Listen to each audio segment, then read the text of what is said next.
La médiumnité, le channeling, le soin, la guérison, ce ne sont pas des choses qu'on peut apprendre. On peut apprendre des techniques, on peut apprendre des méthodes, mais on ne peut pas apprendre à être quelque chose, à devenir quelque chose qu'on n'est pas, à exprimer quelque chose qui ne fait pas partie de nous. Et ça, c'est important à comprendre. Tout le monde a sa juste place dans la vie. Les techniques et les méthodes peuvent nous permettre de donner un cadre, de maîtriser quelque chose, de maîtriser une énergie qui est déjà présente à l'intérieur de nous, de mieux la comprendre, de la canaliser d'une certaine façon et aussi de nous rassurer par rapport à une énergie qui nous habite déjà.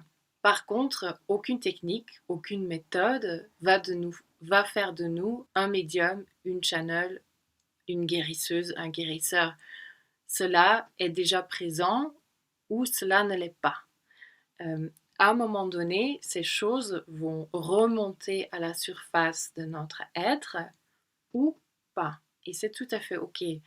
Chaque personne a son propre chemin et cela doit faire partie de notre chemin pour que cela se montre à un moment donné. Il n'y a même rien à faire pour cela.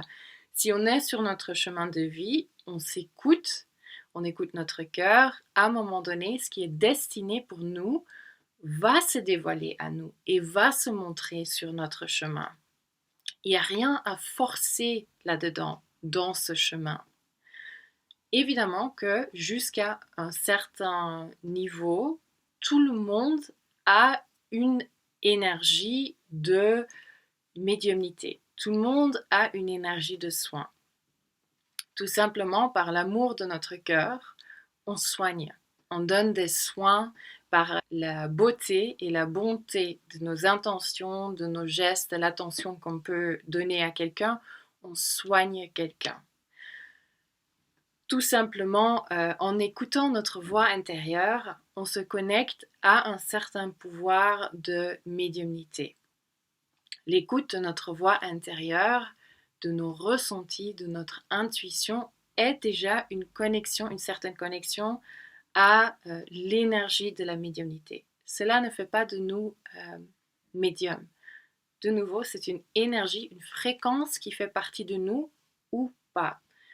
Tout comme la majorité des gens apprennent à écrire, à lire, à parler. Est-ce que le fait de connaître une langue fait de nous tous et toutes automatiquement des poètes? Évidemment que non. Est-ce qu'une volonté de faire quelque chose ou d'être quelque chose fait de nous cette chose? Pas du tout. Par exemple, j'aime beaucoup la musique. J'aime écouter la musique, j'aime danser. Évidemment, je pourrais apprendre les notes, je pourrais apprendre jusqu'à un certain point à jouer un instrument de musique. Est-ce que cela fait de moi une musicienne? Non. Pour moi, pas du tout, parce que j'ai pas la fréquence de la musicienne en moi. Il s'agit d'une fréquence très spécifique qui fait partie de notre énergie.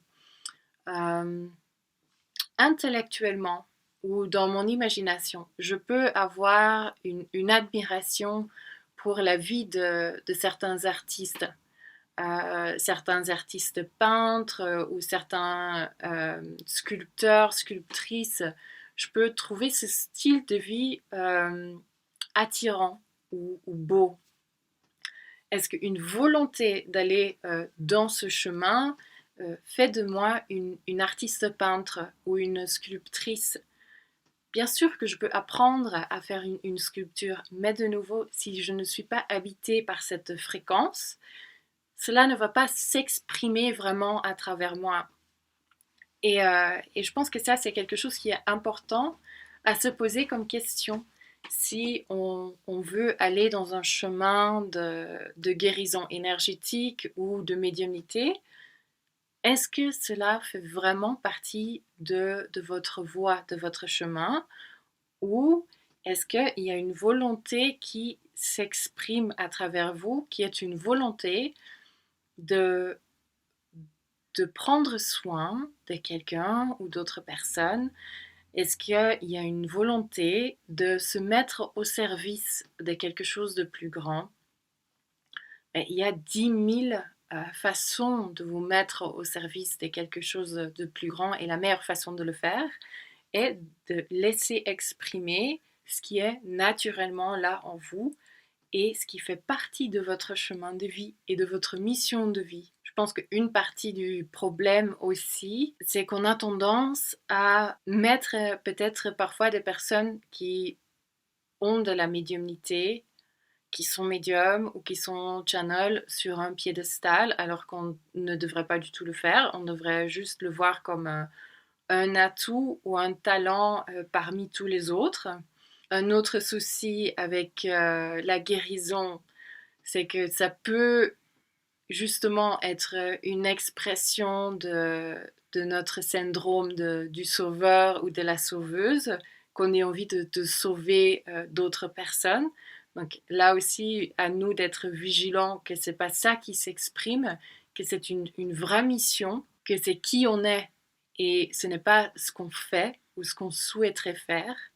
Donc toujours, il est question d'être à sa juste place. Et aussi, rassurez-vous que si quelque chose est censé faire partie de votre vie et vous écoutez votre cœur, vous suivez votre chemin de vie, à un moment donné, ce qui est censé faire partie de votre vie apparaîtra dans votre vie, apparaîtra sur votre chemin de vie. Il n'y a rien à forcer, il n'y a rien à aller chercher, à avoir ou à faire à tout prix maintenant. Juste le fait d'être en écoute de vous-même, de suivre votre chemin de vie, de rester sur votre chemin de vie, dévoilera à vous automatiquement tout ce qui a besoin de faire partie de vous, de votre vie, tout ce qui a envie de s'exprimer à travers vous. Donc suivez votre chemin pas après pas et naturellement, les choses vont se manifester à vous, vont se dévoiler à vous.